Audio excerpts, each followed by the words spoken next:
Welcome to De-Risky Business, the economic security podcast from the Center for a New American Security in Washington, D.C. I'm your co-host, Emily Kilcrease. And I'm your other co-host, Geoff Gertz. This week on De-Risky Business, we're talking about, what else? Tariffs.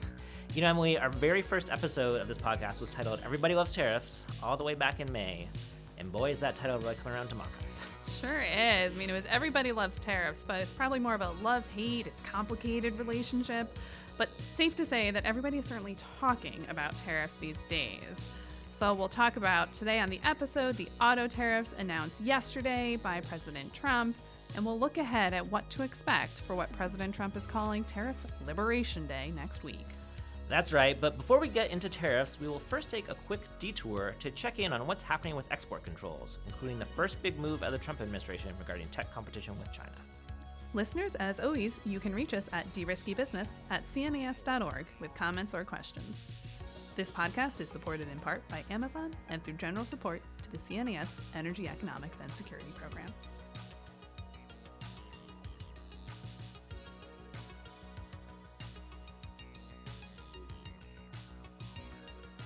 Before we inevitably start talking about tariffs, again, on De-Risky Business here, we're going to take a quick detour and talk about what's been going on with export controls and BIS. So, Geoff, what is new on that front? That's right. It's time to check in on our favorite agency, the Bureau of Industry and Security, part of the Department of Commerce. A, relatively small, kind of often described as obscure agency in the U.S. government, which is really at the center of the tech competition with China. And so while there's huge debate on tariffs that are driving the headlines, also important to check out what's going on with BIS. So, Emily, we got some big news this week. What was happening with BIS? Yeah, so we saw what I would say is the first major export control action coming out of Trump 2.0. So there was a package of entity list designations that the Trump administration released this week. So adding over 80 entities, mostly companies in China, to the entity list, which is basically the technology blacklist. If you get listed on this list, you cannot receive U.S. origin technology or goods. For context, last year, there were about 260 Chinese entities added to the entity list. So this new package that we saw was 80 entities. So that's a big number. It's roughly similar in scale to some of the big entity list packages that we saw under the Biden administration.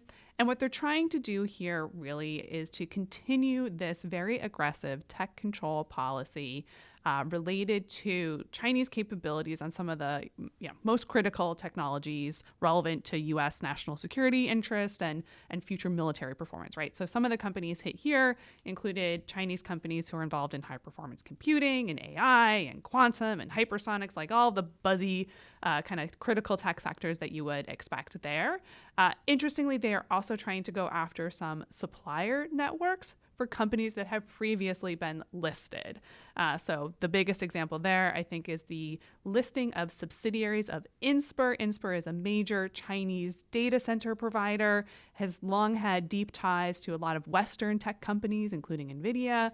So Inspur itself was listed a couple of years ago, and this big package that came out this week put a whole bunch of Inspur subsidiaries on the list as well. So clearly BIS is taking note of all the supplier networks that may be used to evade the existing export controls and trying to go after it.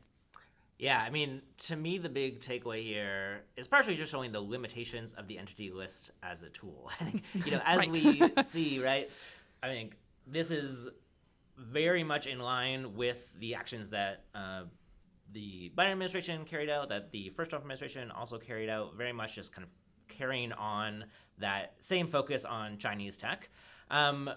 But playing a little bit this game of whack-a-mole with the entity list in terms of, all right, we put Inspur on the entity list a few years ago. It turns out that actually doesn't have that big of an impact because all the same trade can still happen through Inspur subsidiaries and supplier networks. So now we need to kind of go after all of these kind of subsidiary companies. There's a fair bit of, okay, we entity listed company X, they sort of moved their headquarters a mile down the road and changed the name and kept on doing business. Now I'll go after them again. I think you see really a lot of the reasons why under the last administration there was this big shift away from relying primarily on the entity list to doing much more kind of country-based controls on chips. This kind of shows there are still pieces of the entity list that we need, but there are still real weaknesses in that approach. Yeah, absolutely. I mean, this absolutely was a package where it could have been a Biden administration package, right, in terms of the types of companies and the fact that they're basically using the same toolkit that has slowly been building. And to give the Trump administration credit, right, this was a toolkit that they started to build out and expand on in pretty interesting ways in the first Trump administration. The Biden team continued that expansion. And now we see this first big action under the Trump administration.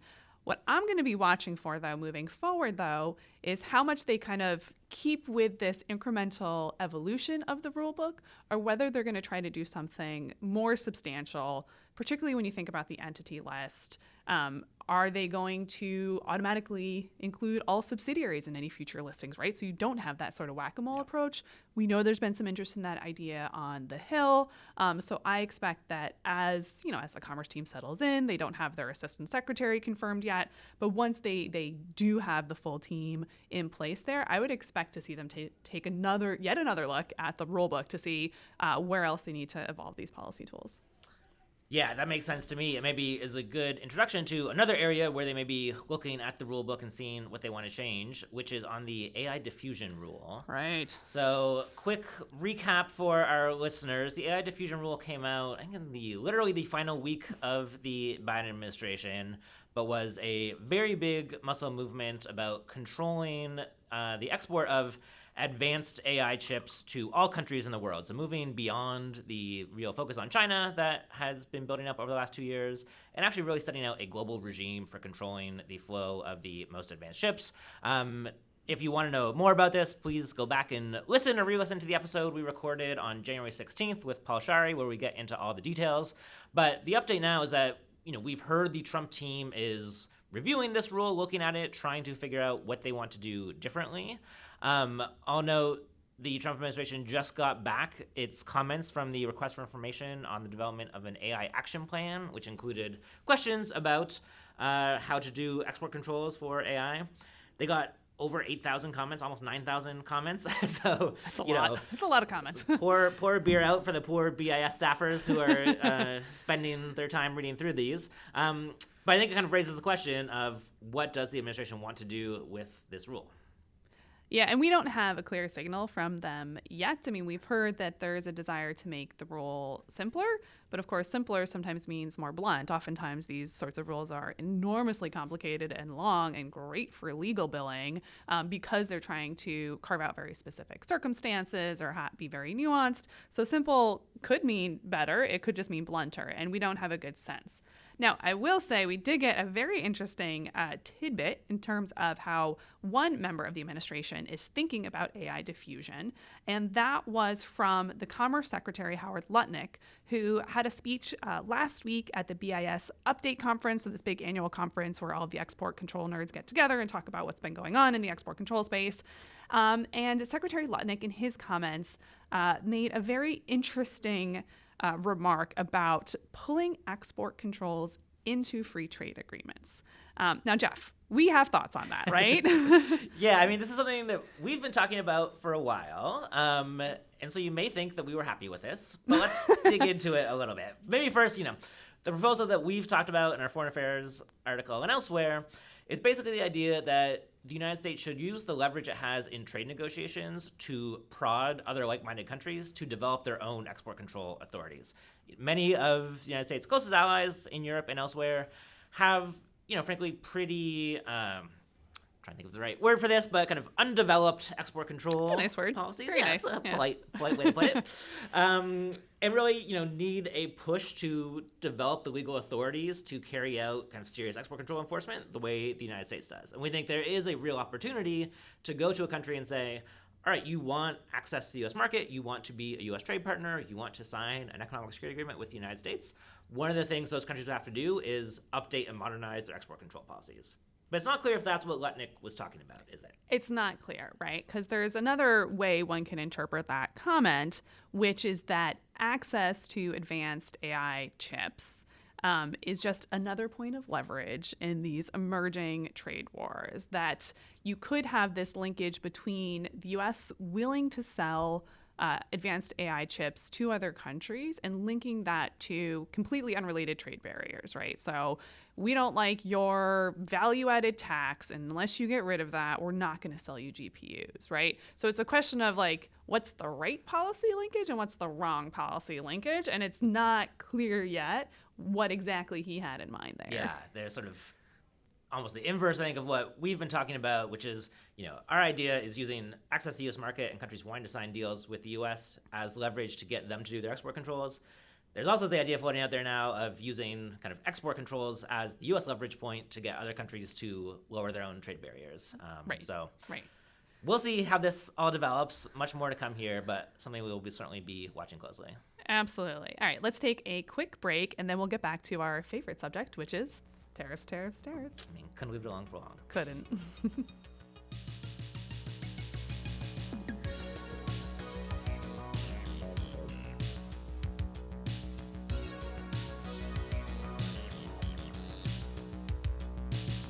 All right, we are back.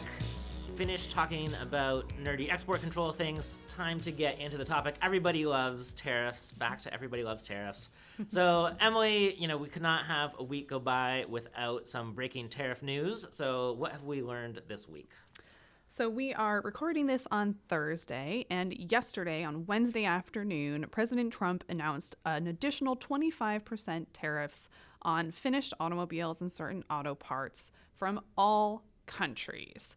So this is something that the president has floated previously. It is a very nice round number, and it was finally announced yesterday, immediately causing like a pretty big freak out amongst the automakers, amongst the foreign countries who sell a lot of cars into the U.S. market, and of course in the stock markets as well. The underlying legal authority for the tariffs is Section 232. So this is the legal framework that allows the United States to constrain imports when imports may threaten national security. So this is basically the tool that we use when we think that there is a national security interest in having a really strong domestic production of a particular industrial good. So it's the authority that was used for steel and aluminum tariffs. And it was based on, we understand, an investigation that actually started in the first Trump administration, but never led to tariffs then. So it has come roaring back now and with this imposition of the 25% tariffs across the board. Yeah, I mean, this is the one that I think lots of people probably been waiting for a little while. We had this pre-existing Section 232 investigation that really just needed to be dusted off to put new tariffs into place. I'm maybe a bit surprised that what seems to be the case is that the tariffs are going to take effect on April 3rd. So really only a week of lead time for anyone to adjust to this. But as we said, these have been, floated out there as an idea for quite some time now. Yeah, and a couple of things to watch for in terms of how these tariffs play off. I mean, of course, we've seen some tariffs go on, then come off, or come off sort of partially. But I think for these sorts of tariffs, for any of the tariffs that are being implemented under the Section 232 national security authorities, where the intent really is to onshore and increase domestic production of these goods and materials, my expectation is that these are going to be pretty sticky, durable tariffs.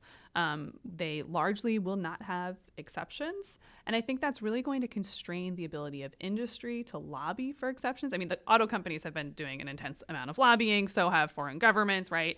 But the tariffs came nonetheless, and they are very inflexible for the most part. Now, of course, there's the USMCA angle here. Yeah. Now, maybe, first I think you're probably right on that these will be sticky.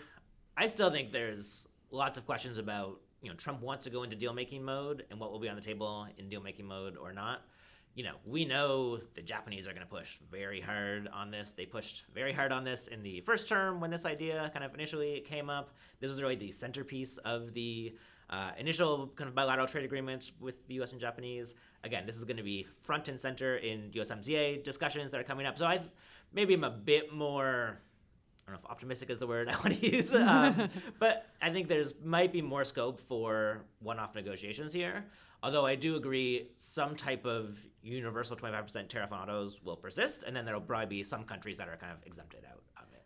But maybe we should say a bit on how Canada and Mexico are treated currently under this. So It's really complicated. Is the sort of short answer. Just leave it there. That's yeah, fine. I mean, so the proclamation that came out from the White House last night says that USMCA compliant autos will only be tariffed at the value of the non-US content. So basically, as listeners probably know, due to the integration of North American auto supply chains, what we actually see in the North American auto supply is not, a car is made in Canada and then shipped to the United States. It's that parts from Canada, Mexico, and the United States are all kind of bundled up together in these different integrated production lines.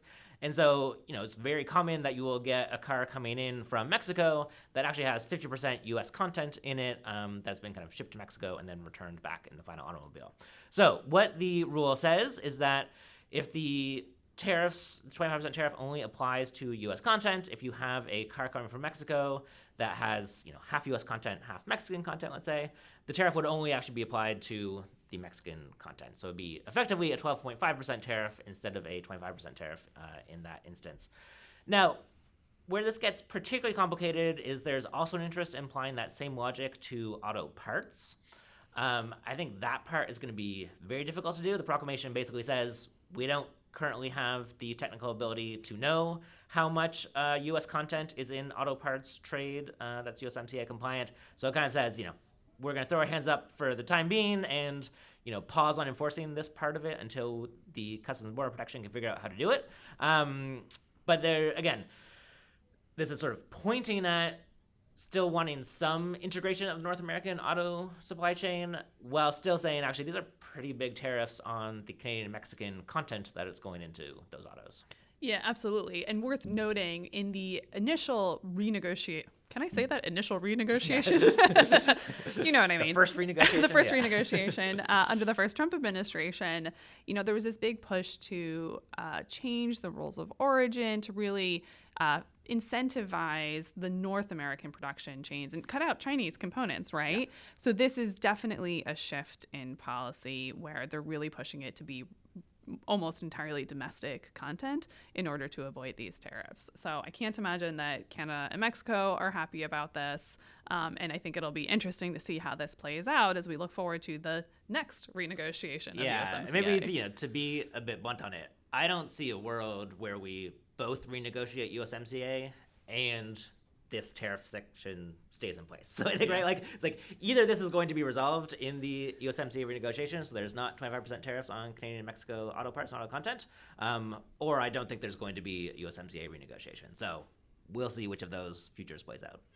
So let's talk a little bit more about how foreign governments are responding here, right? Because obviously we've talked a lot about Canada and Mexico. These countries have been hit with wave after wave of tariffs. But for autos, they're certainly not the only players, right? So we've seen kind of reactions from the EU, Japan, South Korea. These are all countries that have significant auto exports to the United States. So what are we seeing from these countries in terms of what they're saying and how they might plan to retaliate? So I think we're seeing a bit of a freak out, to put it diplomatically.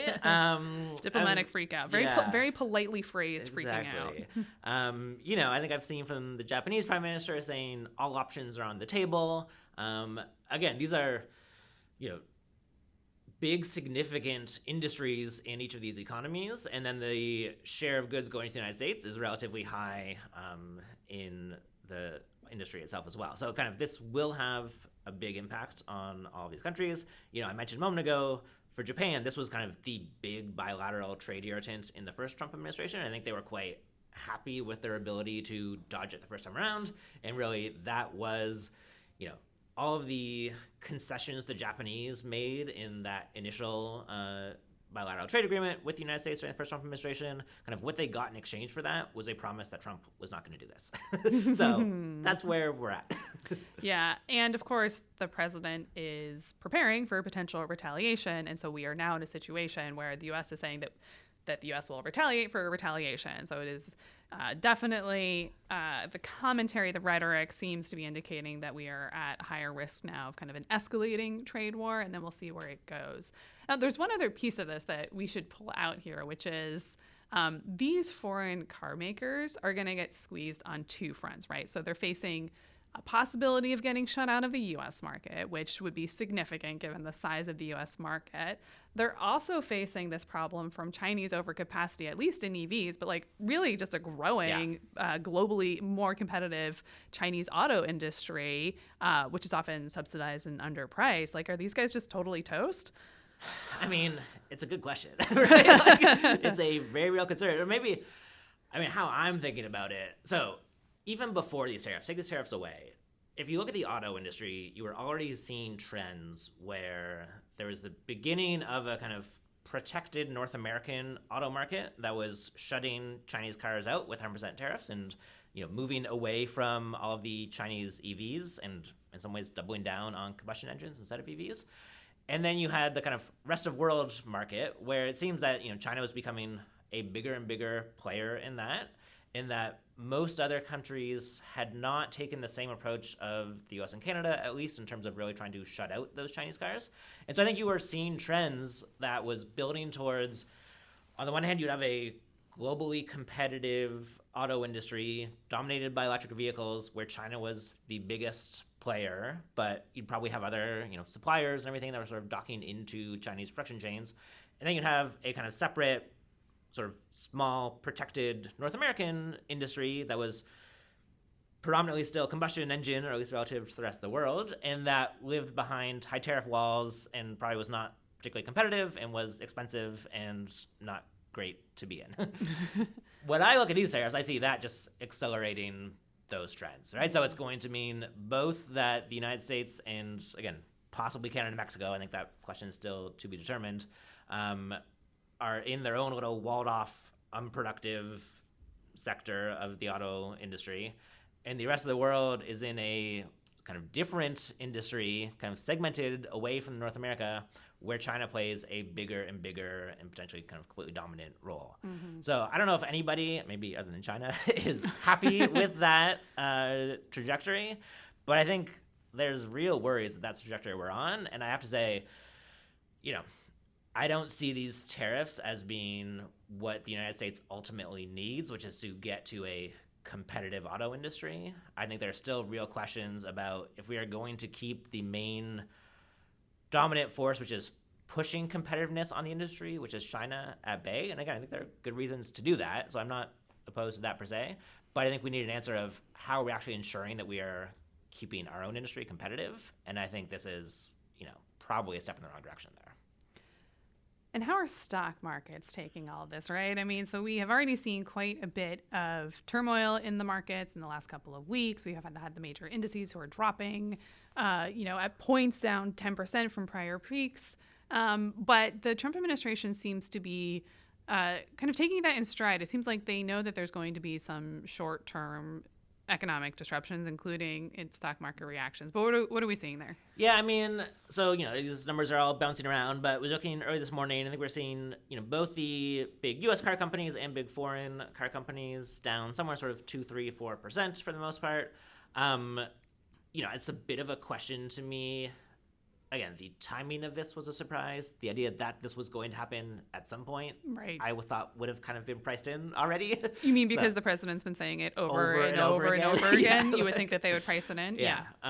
So, there's a sort of separate question of how is the stock market responding to Trump's tariffs, and they still don't seem to take him seriously until he announces something, and then they swing wildly one way, and again, maybe these will come off at some point, and they'll swing wildly back. Who knows? It does seem like they look at some of these announcements and the internal calculus is like, well, we think that would be economically a bad idea. Therefore, the president won't do it. Yeah. And that seems to be guiding the stock market movements. And they keep getting surprised by like, oh, no, he did it. He's going to do it. Yeah, exactly. It's like, this is going to happen. Yeah, I mean, that's tied to this other question we've had of, is the stock market reaction going to be a meaningful constraint and break on Trump's trade policy? And I don't really think so. Doesn't seem like it is so far. I mean, again, he's sort of walked back some of the Canada-Mexico things, but I'm not clear that those were driven by the stock market. And it doesn't seem like he's phased at all by the stock market response here. Mm-hmm, mm-hmm. Okay, well, we'll all be driving pickup trucks soon. I look forward to it. Exactly. And they'll all cost $10,000 more than they otherwise would, so, Perfect. I've got a, 10-year-old beater that I'm going to drive into the ground. Love it. Okay, well, that's what happened yesterday, but certainly not the only action that we're expecting on the tariff front. Of course, many of us are looking forward to April 2nd, the so-called Liberation Day, where we're expecting another huge announcement about tariffs. Yeah, so, before the sort of surprise auto tariffs, the big tariff news was meant to be what's happening on Liberation Day. So Right. Wednesday, April 2nd, Liberation Day, go buy your greeting cards now. Trump has been, I think, building this day up for weeks, if not months. I think this is in some ways meant to be the culmination of a lot of trade policy processes that are already underway, going back to the announcements on the day one America First trade policy memo. So, Emily, maybe to start, kind of what are you watching for on Liberation Day? Yeah. Well, first of all, I will buy my greeting card. That sounds like a great idea. It is worth going back to the America First trade policy memo that was a day one action that was really just dozens of assignments for the administration's trade team to look at a whole range of different trade issues. So they were looking into unfair trading practices, they were looking into national security supply chains, they were looking into digital service taxes as an investment, and both of those have kind of spawned additional presidential memos, right? So it was really like there's a whole bunch of stuff on the trade and investment side that the administration trade team was tasked to investigate and then come back to the president by April 1st with a series of reports with recommendations for what the administration should do about it. And so now what we understand is that on April 2nd, there will be some public actions that come out of that. Now, it's not clear if the reports themselves will be made public. In many cases, they may not be, but they may then trigger, for example, a new Section 301 investigation or a new 232 or more IEPA tariffs, right? So you'll see something come out of this process, even if the internal reports and recommendations stay internal to the administration. Yeah, that's right. And it seems, Trump has certainly been preparing the media that the biggest announcement we'll see will be on reciprocal tariffs. Right. So this is really about countering unfair trade practices, trying to level the playing field with U.S. major trading partners. I think there's lots of questions on how reciprocal tariffs will work in practice. I think, if you take it at face value, you would say, all right, on every good that is traded, we will match our trading partners' exact tariff rate. There are a number of reasons why that's not going to happen.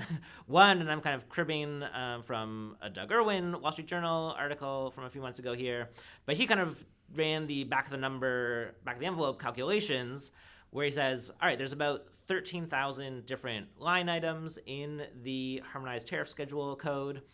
There are about 200 different trading partners who the United States trades with. Add those numbers together, that means you're talking about 2.6 million individual tariff lines that we could adjust to each of our trading partners, kind of exact product by product line. I don't think that's where they're going. However, I feel like one of Elon Musk's baby coders could probably fix this problem in about 5 minutes. That's right. This is a solvable problem. It's a solvable problem. I would say it's a solvable problem for the person writing the U.S. tax tariff code. It's maybe not a solvable problem if you are the importer who's trying to figure out what are the actual taxes I need to pay and all these things. But and what are the actual economic impacts and second and third order consequences of that many different tariff rates? Yeah, no, absolutely. It's obviously more a related point on that, and the second big reason why it doesn't seem this is the way they're going to go is certainly there are many products and trading partners where the U.S. has higher tariffs than the countries we trade with. So, sugar, lots of other agriculture areas. The U.S., like every other country, has some kind of protected sectors. I have not seen anything to suggest we're going to be lowering tariffs to match other countries' lower tariffs. So yeah, and let's zoom out for a second here on this idea conceptually of a reciprocal tariff. It seems to make a lot of sense, right? Why would we accept a higher tariff rate on goods when it constrains our ability to export? And on an item by item or line by line basis, there's a common sense fairness piece of this that just resonates well, but the tariffs and kind of broader trade structure was the result of specific negotiations reflecting political interest of both negotiating partners, right? Like sugar's a great example. Like we're never going to lower those tariff rates, right? And other countries have those same sorts of political dynamics that they're trying to sort through as well. So there's this mechanical aspect of like, okay, you can just match the numbers, but then there's this political question of, well, what are you blowing up in the process? Yeah, exactly. And again, if you're going line by line and saying, I don't know, Europe has higher auto tariffs than us, so we're going to match their auto tariffs. Europe's going to respond to that and say like, okay, but we kept our high auto tariffs, but lowered them for all these other products where you guys maintained your own high tariffs. And so, all of these things reflect a careful negotiation that's played out over, dozens of years and multiple negotiating rounds of the General Agreement on Tariffs and Trade and the WTO and all of our bilateral free trade agreements. So to kind of come in and sort of throw out all of that history and just say, we're going to match you exactly, doesn't recognize why we ended up in this place when we did. Yeah, and so there's a couple of different ways that this could play out.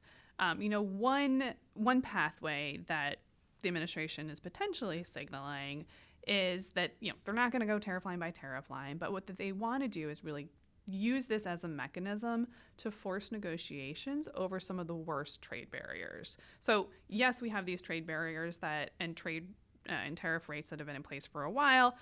Arguably, many of them should be renegotiated, right? Like, Sure. These things should be dynamic and we should be continually reassessing. Markets change, the global economy changes, our own interests change, right? So, these things should not be stuck in place forever. So what it seems like the administration is intending to do is kind of come up with an aggregate kind of overall reciprocal tariff rate for a specific set of countries that they're going to slap on across the board. And then potentially that's going to incentivize negotiations on a bilateral basis with each of these markets to say, okay, you want to get out of this higher 20% across the board tariff rate? Here's what we need to see. And so there's potentially a pathway there where it actually can be used to kind of tackle some of the longstanding trade barriers that really are commercially significant, that do disadvantage U.S. exporters, and that candidly just won't really move without a big stick from the U.S. Yeah, I think that makes sense. There is a logic to it. I would say the phrase I've seen in some reporting is the dirty 15 of... Didn't that come from Besson? I thought that came from... I don't know where that came from. It might be Besson. Yeah, I think it came from somebody in the administration. I'm not sure where exactly. But the idea that, there's sort of a few handfuls, let's say, of the largest U.S. trading partners. Who, just a few handfuls. Just a few handfuls, just probably, 80+% of our trade, if not more, who are kind of treating the United States unfairly, who quite likely maybe have large trade surpluses with the United States, and that we're going to, again, do some very back-of-the-envelope type estimates to come up with a number to put on each of them. 25% seems like a number this administration likes, so would not surprise me if we end at 25% for a few of these countries, maybe Europe at least. And this will be a sort of supplemental tariff put on their goods. Again, with the idea, and I think Besant has very explicitly said this, that this is meant to be incentivizing these countries to come in and say, we want to negotiate with you to get out of these tariffs. What can we do to alleviate some of those outstanding trade barriers that these countries have in place? It's a risky move. I don't know if it's going to pay off. It's going to certainly diplomatically piss a lot of people off, but there's a path there that could work. Yeah, and it's worth noting, it's not that countries are waiting for the starting gun to go off before they start negotiating, right? There was a high-level European delegation in town this week. Some reporting coming out of that indicated that they are thinking they're going to get hit with a 20% tariff rate. So negotiations certainly have been ongoing. I don't think any of that has mitigated the risk that countries will get hit with this broad reciprocal tariff if they're in this so-called dirty 15, and then we'll see where the negotiations go from there. Now, another wrinkle on this that I think countries are going to be very worried about is, well, how does the math add up here, right? So if you've got European car makers who just got hit with 25% tariffs, and then they're about to get a 20% across the board tariff, does that mean a 45% tariff on autos? I think it does, right? Yeah. That's my reading of the tea leaves so far, is that these are all supplemental additional tariffs that add up. Okay, well, that'll be big. So we'll keep an eye on that. Are we expecting to see anything else come out? If that was not enough, are we expecting anything else? So we'll see. Again, I think, the real big question is will there be other big sectoral industrial tariffs? So I think the auto tariffs in some way is a preview of kind of the Liberation Day actions. We also already have the steel and aluminum, but Trump has talked about semiconductors before as being a sector to look at, talked about pharmaceuticals as being a sector he wants to look at. Again, reporting on this kind of changes day by day, hour by hour. Most of the recent reporting seems to suggest probably not. But who knows? I think there's kind of lumber out there. There's copper. There's lots of different things that could be folded in. But it seems likely that those will wait for another day at the moment.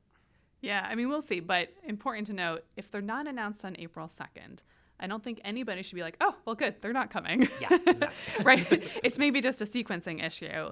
And the way that the Trump administration has issued rules, because they don't have exceptions, because there's not intended to be flexibility, that actually makes the drafting easier.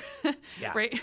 Yeah, so you can be kind of short and blunt and just say, here's the rule, we're done, rather than, the hard drafting part is always in the complicated footnotes explaining what's carved out. So if Right. you're not carving anything out, it's actually a lot easier. Right, exactly. Okay. And then the other thing that has been, well, one other thing, not the other thing, that's been floating out there is this idea of an external revenue service. So do we not have one of those? Good question, Emily. So, I mean, look, we have, well, maybe I'll back up. So I think this was also something originally in the America First Trade Policy Memo, kind of tasking to go look at creating an external revenue service. I admit when I first heard this idea, I thought this was just sort of some loose language floating around, a kind of branding, a kind of cute phrase that Trump liked, but wouldn't really go anywhere. But there's been some signals, from Howard Lutnick in particular, that we should expect an announcement around the External Revenue Service as part of this Liberation Day, that it will be kind of creating this new entity. Obviously, we already have Customs and Border Protection, who is the agency normally tasked with kind of implementing customs and collecting tariff revenue.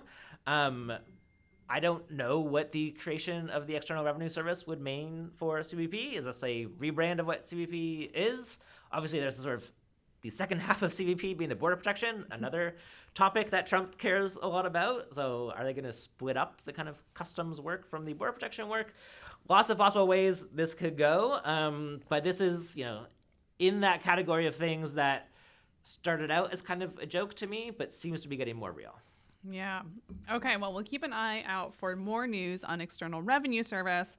And then one other tariff action that we haven't talked about, but is actually really, really interesting, is this idea. It's a little bit separate from everything that was put forward in the America First Trade Policy Memo and the Liberation Day talk, but it's this idea of secondary tariffs on Venezuela. So first of all, what is that, and why is this something that the administration is floating? Yeah, so secondary tariff, again, I think, to my mind at least, this is the first time we've ever heard of secondary tariffs as a concept. This is a novel invention by the Trump administration. Actually, I think it's interesting. I don't think we should sort of, certainly dismiss it by any chance. I think I'll be very curious to see if this becomes a regular policy tool, but maybe to back up. So the idea of secondary tariffs is that the United States has a litany of foreign policy complaints with the Venezuelan regime. Obviously, we have a lot of sanctions on Venezuela, a lot of other kind of economic controls in place.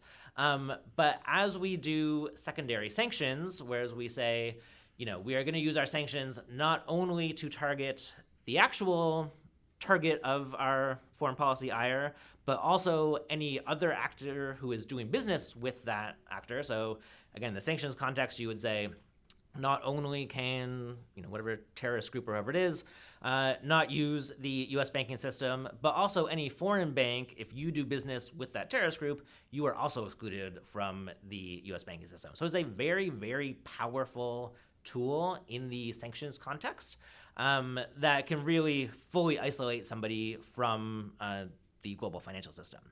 So what the Trump administration now seems to be doing is copying that over to the trade context. So the secondary tariffs on Venezuela, what has been said is that any country who buys Venezuelan oil will itself face a extra 25% tariff on its goods coming to the United States. So again, particularly China being a kind of primary buyer of Venezuelan oil, if China does not stop buying Venezuelan oil, we'll have an additional punitive 25% tariff on China.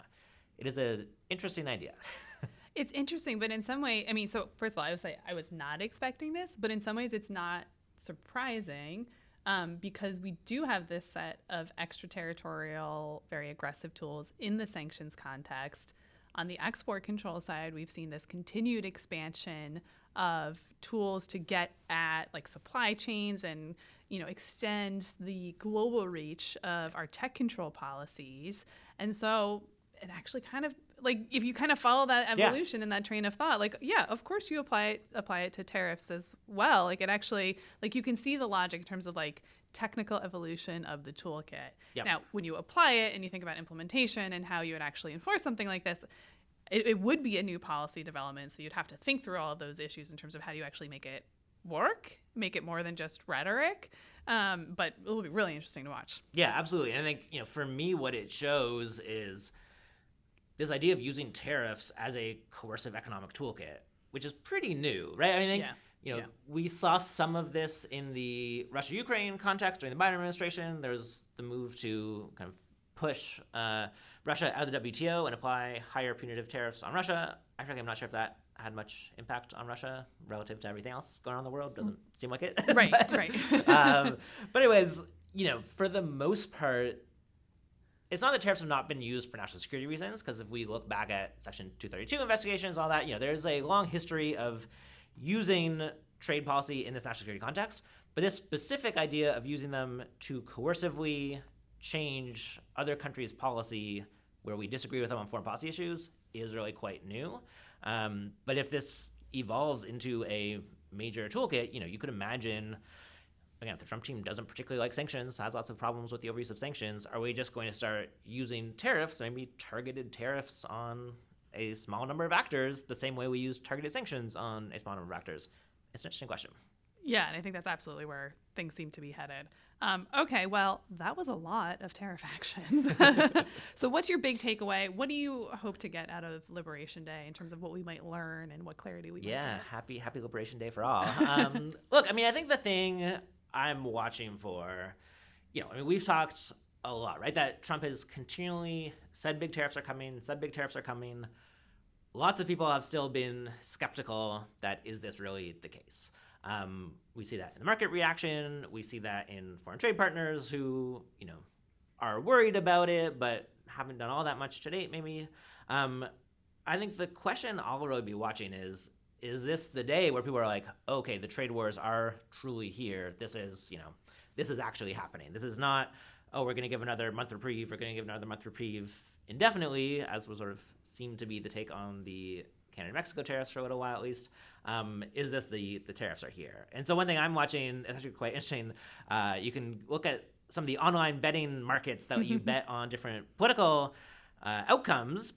And so Polymarket has betting markets on, you know, will Trump actually impose high tariffs, which they define as being at least 5% effective imposed tariff rate in either first quarter or second quarter. That is not nearly ambitious enough. Yeah, exactly. Like, that's like swing harder. Like, yeah, you know, I mean, it's very funny because like you're entirely right. We're throwing around these 25% here, 25% there. You know, stack them all up together. It's worth noting though that an actually imposed 5% effective tariff rate would take us back to the level of the 1970s, right? It has been since the 1970s that we've had tariff rates that low. If you look at the data on this, you know, mostly that number kind of ticked down over the 80s, 90s, 2000s, kind of early 2010s to the sort of 1% level. And then kind of from the first Trump administration right through the Biden administration, ticked up again to, I think, sort of 2.5%, 3%, something like that. So are we going to get a big jump up to 5%? It will be a meaningful jump. Again, if you take Trump at anything close to his word, you would think yes. But anyways, that betting market has kind of been jumping around between sort of 30% to 60% likelihood. You see it, you know, really spike up when the February 1st tariffs on Canada and Mexico are first announced. This is the first sign of like, oh, this is real. Then obviously we get reprieve, kind of drops back down to 30%. So my question is, you know, is this the moment where that actually really goes up and stays up? And people say, all right, the tariffs are actually finally here. They are finally coming. This is not just talk. This is real policy. Yeah, absolutely. So we'll be keeping an eye on those markets, on the stock market. I know we'll definitely be looking at, how does deal making evolve here? Are we actually going to see actual intense negotiations aimed at ultimately reducing trade barriers? And how do they balance that with what I think will be the stickiness and kind of more durable nature of some of the other tariffs that are being implemented for other objectives, like the auto tariffs and steel and aluminum? So lots for us to keep talking about, Geoff. Yeah, absolutely. I mean, maybe just to close on, it's very clear that whatever happens on Wednesday, this is sort of not the end of it, right? This is if anything, this is maybe the kind of end of the beginning, not the beginning of the end here. That's right. And needless to say, we'll be talking about it again next week. I'm sure we will. Thanks for listening to De-Risky Business, an economic security podcast from the Energy, Economics, and Security Program at the Center for a New American Security. Have any questions or comments? Get in touch at deriskybusiness@cnas.org. The nerdier, the better. And find us wherever you get your podcasts every other Thursday.